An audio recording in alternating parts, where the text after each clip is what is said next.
लाखों लोग मेहनत करते हैं, दिन रात किताबें पढ़ते हैं, लेकिन फिर भी सिलेक्शन रुक जाता है। क्यों? क्योंकि वो सिलेबस और इम्पोर्टेंट टॉपिक्स के बीच का फ़र्क नहीं समझते। आज के इस वीडियो में हम बात करेंगे 20/80 रूल की। जैसे 20% सिलेबस पढ़ के आप 80% मार्क्स ला सकते हैं, अगर आपका गोल सिर्फ पढ़ना नहीं बल्कि सिलेक्ट होना है।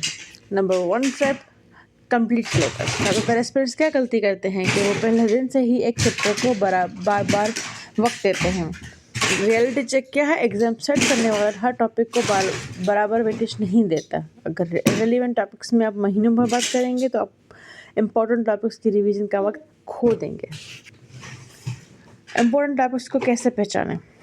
आपको कैसे पता चलेगा कि क्या टॉपिक इम्पोर्टेंट है और क्या नहीं? इसके लिए 3 स्टेप्स फॉलो करें। PYQ principle analysis. पिछले 5 से 10 साल के पेपर्स को उठाइए, देखिए कौन से चैप्टर हर साल सवाल आ रहे हैं। उन चैप्टर्स को अलग कीजिए जो बार बार पेपर्स में आ रहे हैं, और उन चैप्टर्स को अलग कीजिए जो कभी कभी आते हैं। अब वेटेज मैपिंग कीजिए, एक टेबल बनाइए।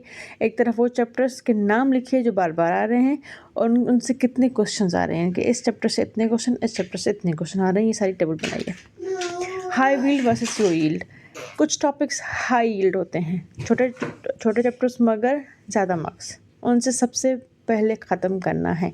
यानी कि कुछ चैप्टर ऐसे हैं जो हैं तो बहुत छोटे, लेकिन उनसे एग्जाम हर साल में 3, 4, 5 साल पूछ रहा है, तो आपको क्या करना है? पहले उन्हीं टॉपिक्स पे फोकस करना है। पहले वो टॉपिक्स अच्छे से पढ़ने हैं, इतने अच्छे से पढ़ने हैं कि अगर सारे पेपर को कुछ नहीं आता, वो 5 सवाल आते हैं तो वो 5 सवाल आप बिल्कुल ठीक करके आएँ, इतने अच्छे पढ़ने हैं।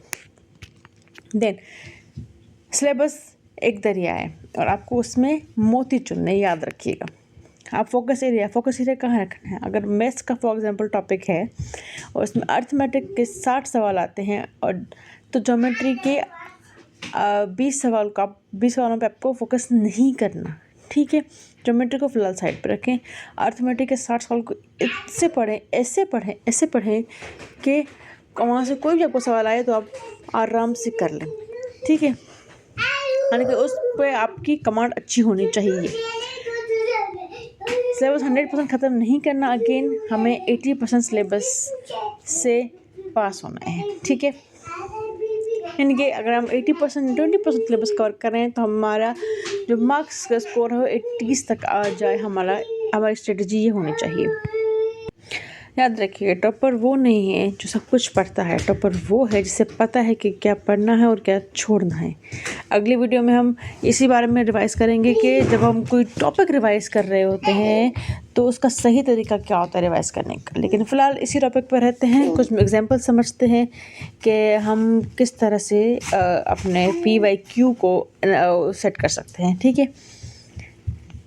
अच्छा, एक और चीज़, अगर आप पूरा सिलेबस कवर करने वाले हैं तो उससे भी पहले, उन इम्पोर्टेंट टॉपिक से भी पहले, जो आप वो देख रहे हैं ना, आप लिस्ट बना रहे हैं कि इस चैप्टर से इतने इतने सवाल आए हैं, तो वो जो भी सवालों की लिस्ट है ना, वो जो ज़्यादा बार बार रिपीट हो रहे हैं सवाल, उन सवालों को पहले तो घोल कर पी जाओ।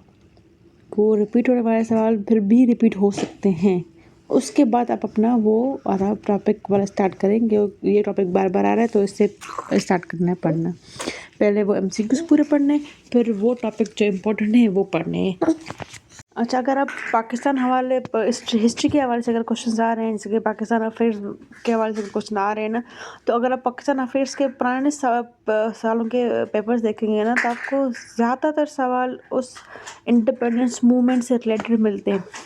सवाल ही पैदा नहीं होता कि आपका पाकिस्तान अफेयर्स का सब्जेक्ट का पोर्शन हो और उसमें इंडिपेंडेंस से रिलेटेड कोई सवाल ना आए, तो उस टॉपिक को तो आप घोल कर पी ले। वो हमारे इस चैनल में भी मौजूद है, वो टॉपिक रिवोल्ट मूवमेंट के नाम से, पाकिस्तान अफेयर्स के नाम से, उसे भी अच्छे से याद कर लें क्योंकि वो हमेशा आता है।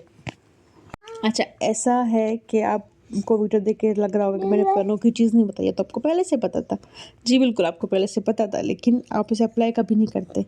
एक बार अप्लाई करके देखिए, आपके मार्क्स ज़रूर आएंगे। 20% सिलेबस याद करके आपके 80% मार्क्स आ जाएंगे, अगर आप इसी चीज़ को अच्छे से अप्लाई करते हैं तो दोस्तों, एट द एंड सिलेक्शन उनका नहीं होता जो सिलेबस ख़त्म करते हैं, सिलेक्शन उनका होता है जो एग्ज़ाम को डिकोड करते हैं।